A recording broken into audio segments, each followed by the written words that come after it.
Okay, first off, I would begin with a request. When you're done watching this, or even as soon as you see it, if you know anybody who plays with drugs, when I say play with drug, you know what I mean. Someone who is experimenting with drugs, or someone who is frankly on the later stage of drugs, substance use particularly, please send this to them. The truth is, the moment anybody begins to use substances, by substances I mean alcohol, by substances I mean smokes of all kinds, marijuana which is weed on the street, loud, colos, ice, and so many other substances, cocaine, even some new ones that are coming up now. The moment anybody begins to use them, and even if it's prescription drugs like pentazocine, fentanyl, because substance use disorder is quite a wide spectrum. The moment anybody begins to use such substances, life metaphorically hands you a balance on it. But when I say balance, I mean a scale. A scale, the kind of balances that a judge, the lady judge holds, the one you see in front of courtrooms. And on the balances, you have your life, and then you have the substance use, such that day by day, such an individual begins to make deposit, withdrawals from their own life, from their God-given purpose, from their God-given potentials, and begin to deposit that into everything it takes to use substances. Over time, there is an unevenness in the balance. Substance use goes up, their own life, their own potentials, the possibilities of what God can make out of their life and God desires to make out of their life really goes down on that scale. So I want that picture to stay in the mind of anybody who is abusing drug, or who is using drug, who is experimenting with drugs for whatever reason.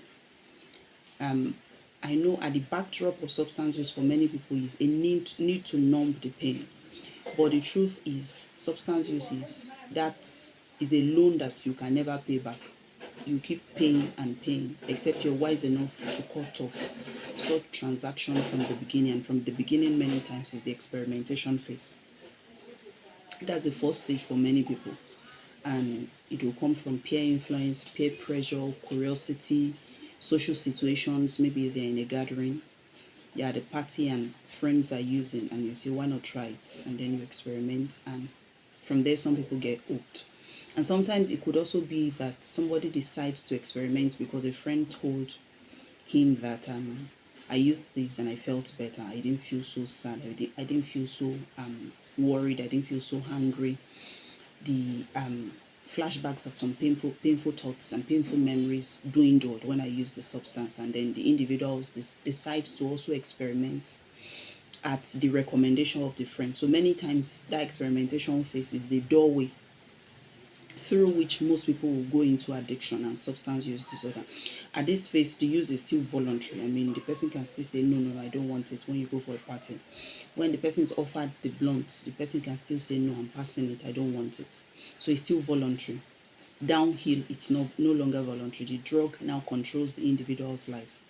At the experimentation phase, the use is still occasional, once a while, could be once a month when you have events, could be maybe once in 2 months when you go visiting a friend who uses the substance. So here and there, the person could still be under the delusion that I don't have a drug problem.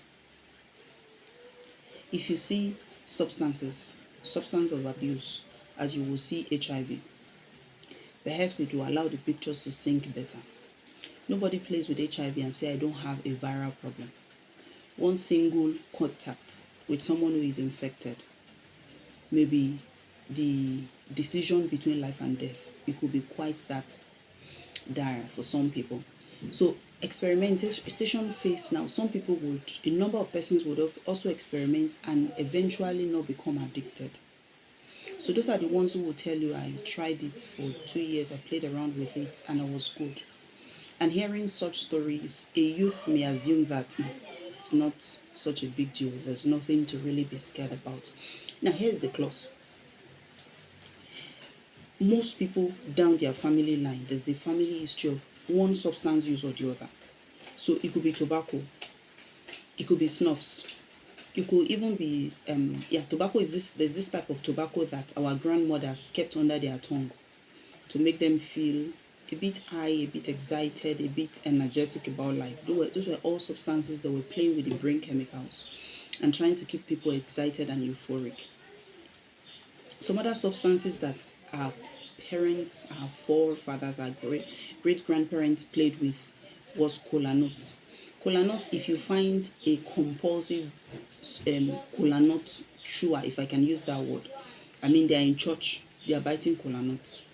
They are in a meeting, they are biting kola nut. They dare not leave the house without kola nut. It's the same with bitter kola. Now these two nuts, so to say, contain caffeine. So caffeine keeps you stimulated, energetic, keeps you awake, keeps you driven to be able to do things that you will need to do. Contrary to when you would have gone tired and not be able to. But over time, even our grandparents who use such substances, when they don't use it, they feel tired, they feel drowsy, they feel irritable. So without even knowing the word, without even knowing the condition it is that they were struggling with, they had addiction. Then for some persons later down the line, there was cigarette came, and then alcohol came. Now, what addiction will do when people are in, have a genetic encoding of addiction is, even though a grandparent had substance abuse, addiction will alter your gene biologically. It will alter your gene psychologically, and as a Christian, I also believe that addiction will alter your gene spiritually. I'll come to explain that later. First thing is, human being, we are tripartite. There's the body, there's the soul, there's the spirit. The body is my body that you can see now. Your soul is the seat of your emotion, the seat of your will, of your intuition, so your psyche, if I can use that word. Then your spirit is the part that connects with God. Addictions would biologically rewire the body. Will biologically, most importantly, rewire the brain chemicals and its impact on the psyche. Then you have a child down the line who inherits this rewired gene that is more prone to be addicted. They call such individuals addictive personalities. And is unaware that my grandfather struggled so badly with inhalation of snuffs, or my grandmother struggled so badly with kola nuts or tobacco, and then decides to experiment. You have an addictive personality with a lot of genetic alteration, just experimenting, and then it's almost like you're putting fuel to fire, and it catches fire from there. Now the spiritual implication. There is a video down here some days ago about patterns.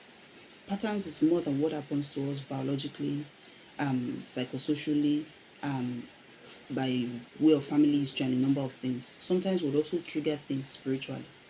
So until you see someone who is in the throes of addiction, that you know sometimes this thing looks like it's more than biology, because there's a spiritual implication to addiction. Until you see such individuals that you understand, so there's a spiritual implication to addiction. So then that brings me back to the grandmother or the great grandmother or the great grandfather who has triggered some spiritual things in the realm of addiction and has triggered some forces to empower such struggles. And then you have a youth, a 19-year-old who goes out partying, has also inherited this pattern, is not taking his spiritual life seriously, does not even have a spiritual bearing, and decides to experiment with a drug like loud.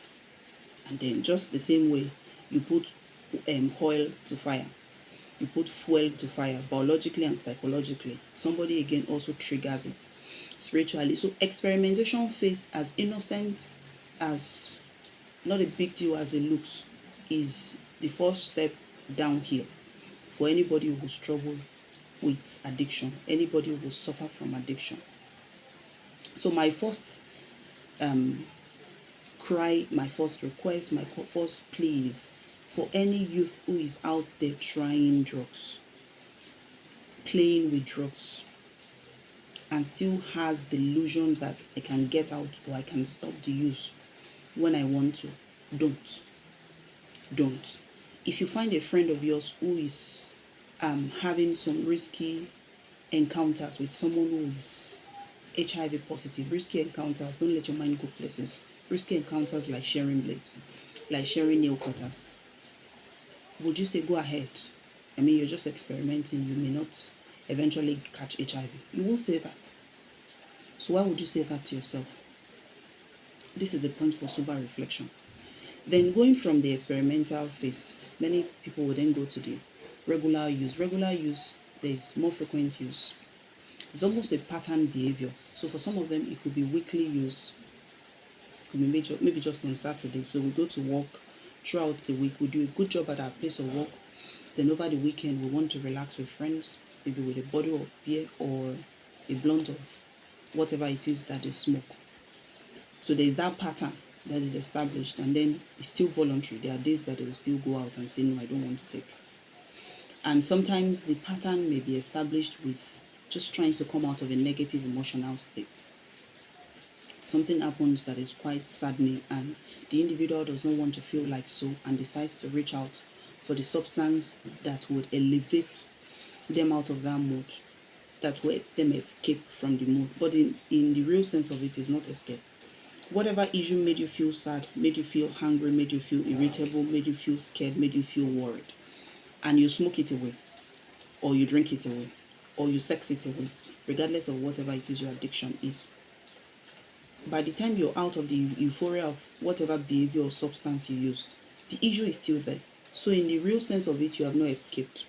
Matter of fact, the issue will probably have worsened because you left it to ferment unresolved for a period of time. So there goes the regular use. They still have an illusion of control, but like I said earlier, please let that picture stay in your mind. There's this balance, this scale that the lady judge holds in front of courtrooms. The person is making deposits from their own life, from their own purpose, from their own potential, from all God wants to do with their spirit, and is making such deposits into substance use. So the scale is beginning to tilt a little. Substance use is going up, their own life is beginning to go down, until it becomes such that substance use takes priority and their life is flat on the ground. So there goes the regular use or the social use. Then the third phase is the risky use. Could also be the phase of misuse, could be the phase of abuse. In this phase, they're beginning to have negative impacts. So person smokes and does not even go to work, or now drinks and does not even go to school. Relationships is beginning to suffer. That's when there are struggles with their issues with parents. They're not following instructions. They are being frankly disobedient and rude. You cannot rely on them to do anything. And if it's relationships with spouses, that is when some persons who are given to being physically abusive, they start to beat their wives, scream at them, and it could be the other way, because I'm also aware that there are women, sadly so, that would also beat husbands. So there are already negative impacts. But despite this negative impact, the sad thing is that they will still continue the use. So it's not like the negative impact will cause them to draw back and say, oh, now let me reassess my life. Things are really falling out of place. Things are falling out of control. That phase, they don't do that at that phase. They will still continue the use despite the negative impact. And sometimes they even get to the phase of reckless use. So that will be someone who smokes and decides to drive home from the bar and has an accident and would end up causing catastrophe to innocent people who were also on the road that same night. So there is reckless use. That will be the phase where somebody takes substance and goes to a brothel with a sane mind, knowing all of the venereal diseases that are possible in brothels. Most people will dare not. So most people will go there under the influence of some substance or the other, except again for those who are addicted to sex, because sex addiction on its own is a different ballgame entirely. So there's the reckless use, or there's the use associated with the reckless activities. So taking substance and then going to brothels, that just does not appeal to rational mind, because rationality is lost in the heat of addiction. Then in this risky phase, this misuse or abuse phase, such individuals begins to focus on the substance use. So their focus on substance use increase. Their hobbies, their other interests in life begin to reduce. At the experimentation phase, the young boy probably had other activities that made him feel good about life. Could be that they watch movies, could be that they still go to church, could be that they still go to lectures, could be that they still go out playing ball, they still go out with friends just to hang out and just talk. They still play games, they still read books just for the fun of it. They still watch documentaries. But by the time such an individual gets to the risky and misuse phase, the abuse phase, those interests begin to dwindle. Again, taking a deposit out of life, potentials, purposes, and dropping it in the other side of addiction. Almost like life gives you two bowls. So this is your life, and this is the substance use. Do you want to keep making deposits in favor of substance use, or do you want to make investments in favor of your life? So the balance is there. And over time, substance use goes up, life goes down. So that's what happens. So the focus will be more on the drug. Every waking moment, they're thinking more of that and less of interests, hobbies, and activities that would enrich their life. Then comes the tolerance phase. The tolerance phase is, after a while of use, the body gets acclimatized to the substance of use, such that perhaps one blunt did the magic before, made you feel calm, made you feel peaceful, allowed you to sleep. Now one blunt does not do it, because the body has learned by reason of use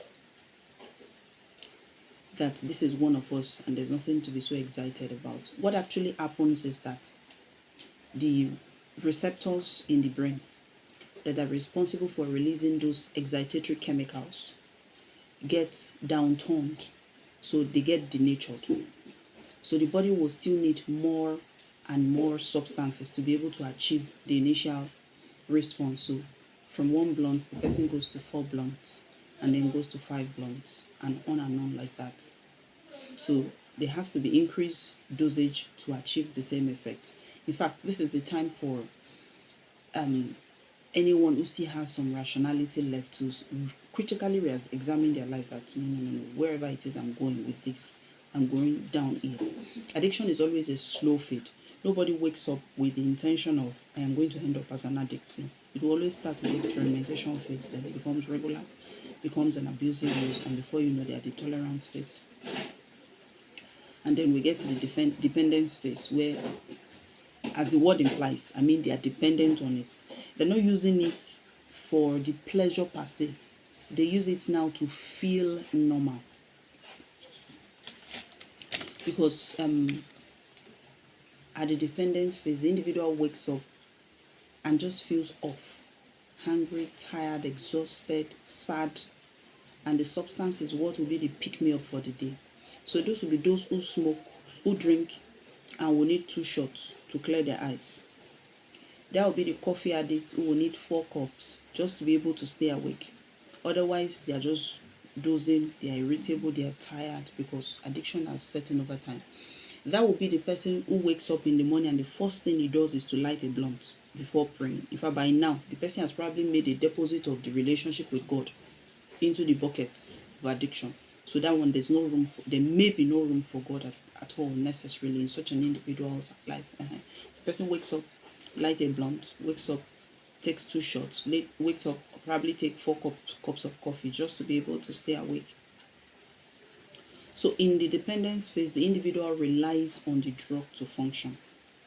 There will be physical withdrawal, there will be psychological withdrawal. They don't take it, there's tiredness, there's muscle aches. Frankly, for some persons, they could even have a convulsion, particularly for marijuana and drugs that would work on the inhibitory neurotransmitters. Those are drugs that makes the individual feel calm. So they could start having shakes.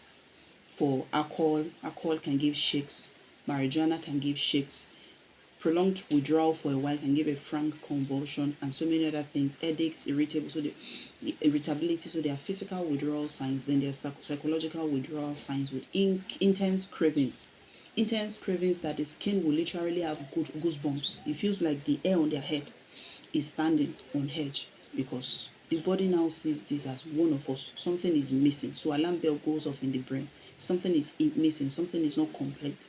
We need something to feel whole. We need something to feel normal. And the body will set it all emotion, all of the stimulus and the responses just for the individual to be alerted that we need this to get things back to normal. So that is the dependence phase. And then the final and the saddest phase, all of them are sad phase. I want to clearly state that sometimes most people don't go through this phase individually. Some persons will jump from experimentation and then to regular use, and before you know, we have an addiction in place. Most people will not go through this phase one by one. So if you're listening to me, don't try and say self-diagnose yourself and be wondering, am I in this phase, am I not in this phase? If you're playing with drugs, please take several steps back, run in the opposite direction. So now, addiction phase. In this phase, there is total loss of control. Like I said, 2 buckets: the life, the substance use. There's total loss of control such that substance use is up, the life is down completely. So the person's life is on the ground, if I can use that word. I see it as a phase where it is drug that runs the individual's life, not the other way.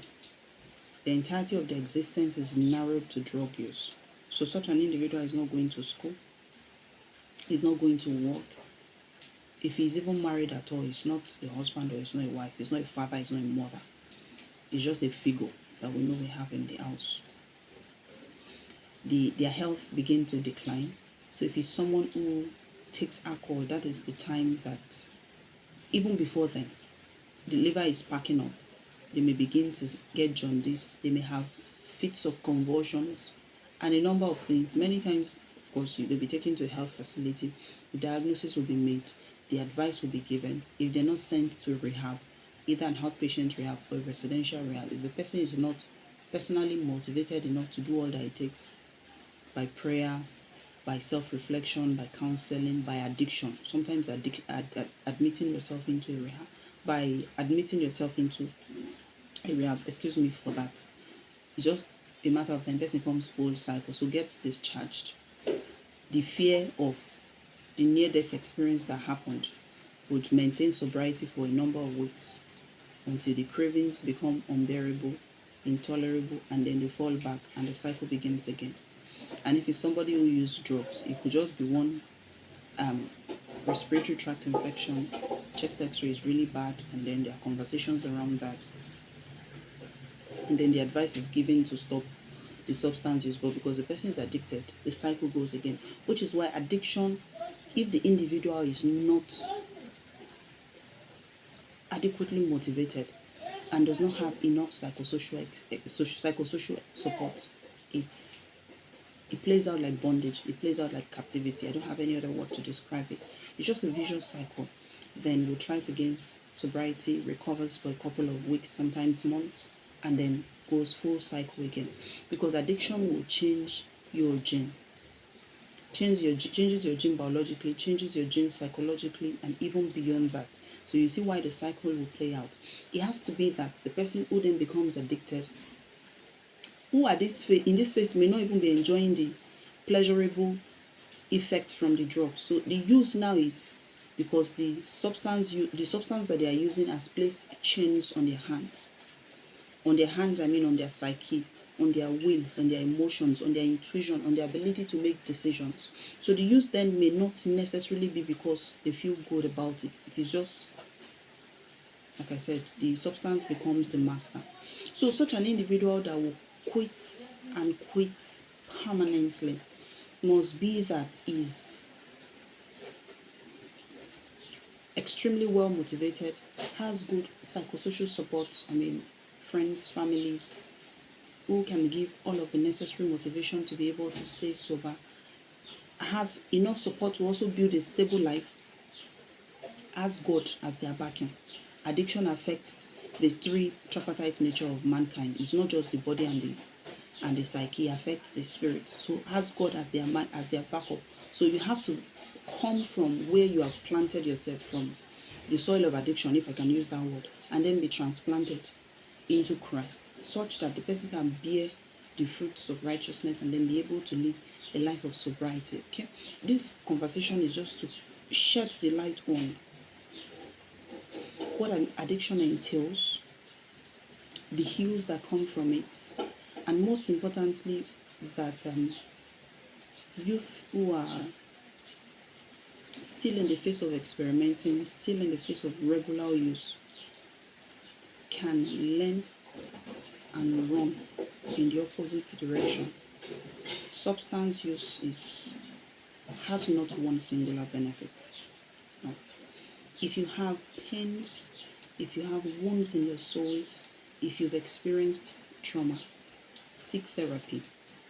Addictions or substance use will not solve the problem. It's like someone has a wound, psychic wound. Trauma is a psychic wound.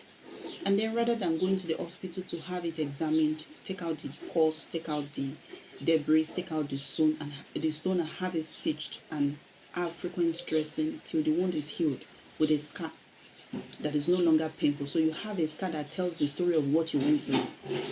That is what happens with trauma.